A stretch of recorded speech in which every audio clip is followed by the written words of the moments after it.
Assalamualaikum warahmatullahi wabarakatuh. Pada pertemuan kali ini, yaitu pada pertemuan 15, akan membahas tentang teknik pengujian aplikasi yang akan dijelaskan oleh saya sendiri, Ahmad Hanifuddin, satu sistem informasi. Yang pertama itu pengertian. Pengertian dari teknik pengujian aplikasi yaitu sebuah uji coba kasus yang baik adalah yang memiliki probabilitas yang tinggi dalam menemukan kesalahan-kesalahan yang belum terungkap. Uji coba yang berhasil adalah yang mengungkap kesalahan yang belum ditemukan. Tujuan pengujian. Yang pertama, menjalankan program untuk menemukan error. Yang kedua, pengujian yang sukses adalah yang berhasil menemukan error yang tersembunyi. Terakhir, tes case yang bagus adalah yang memiliki kemungkinan terbesar untuk menemukan error yang tersembunyi. Prinsip pengujian. Ada beberapa prinsip pengujian. Yang pertama, harus bisa dilacak hingga sampai ke kebutuhan customer. Harus direncanakan sejak model dibuat. Prinsip Pareto atau 80% error uncovered. Tidak semua kemungkinan diuji, hanya dilakukan oleh pihak ketiga yang independen. Terakhir, dari lingkup yang kecil menuju yang besar. Kemudian testability, kemudahan untuk diuji. Ada beberapa karakteristiknya. Yang pertama, operability, itu mudah digunakan. Observability, mudah diamati. Decomposability, mudah diuraikan. Nah, ada stability, jarang berubah. Dan yang terakhir, understandability, yaitu mudah untuk dipahami. Berikutnya, rencana pengujian. Rencana pengujian ini yaitu yang pertama, proses testing, deskripsi fase-fase utama dalam pengujian, pelacakan kebutuhan, item yang diuji, semua kebutuhan user diuji secara individu, menspesifikkan komponen sistem yang diuji, dan kebutuhan hardware dan software. Teknik-teknik pengujian. Ada dua teknik dalam pengujian. Yang pertama, white box testing, dan yang kedua, black box testing. Maksud dari white box testing yaitu white box testing didasarkan pada pemeriksaan detail prosedural. Alur logikal suatu software diuji coba dengan menyediakan kasus uji coba yang melakukan sekumpulan kondisi dan atau perulangan tertentu. Status dari program dapat diperiksa pada beberapa titik yang bervariasi untuk menentukan apakah status yang diharapkan atau ditegaskan sesuai dengan status sesungguhnya. Teknik yang kedua, black box testing. Uji coba yang dilakukan pada interface software. Uji coba black box digunakan untuk mendemonstrasikan fungsi software yang dioperasikan. Apakah input diterima dengan benar dan output yang dihasilkan benar, dan apakah integritas informasi eksternal terpelihara. Uji coba black box memeriksa beberapa aspek sistem, tetapi memeriksa sedikit mengenai struktur logikal internal software. Pengujian sistem informasi.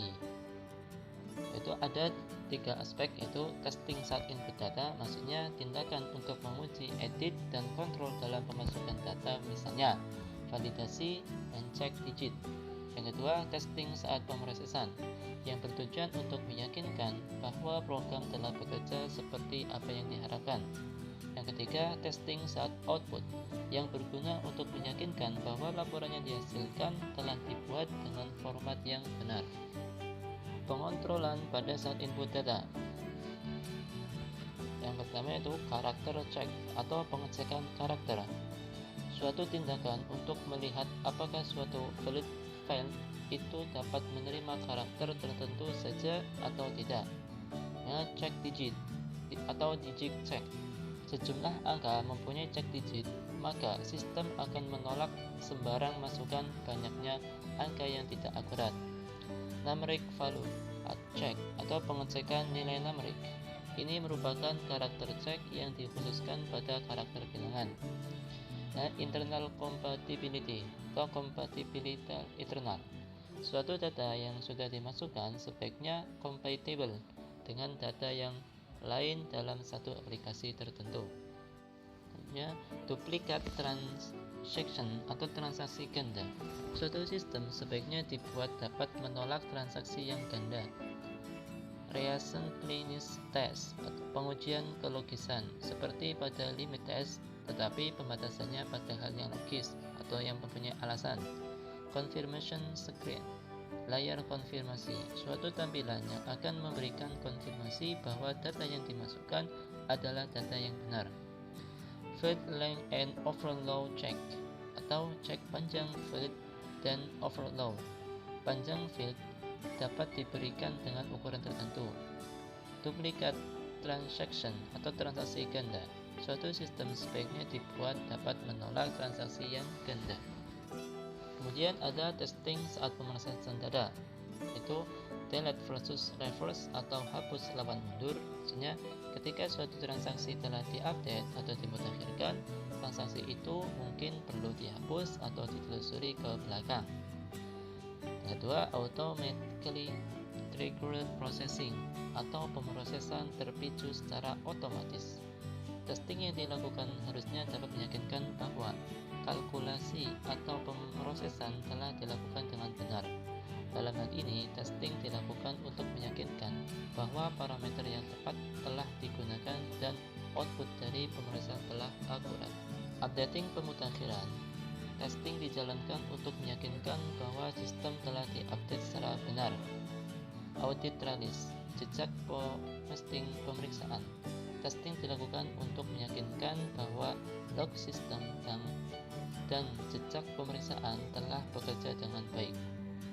Tabel values atau nilai tabel.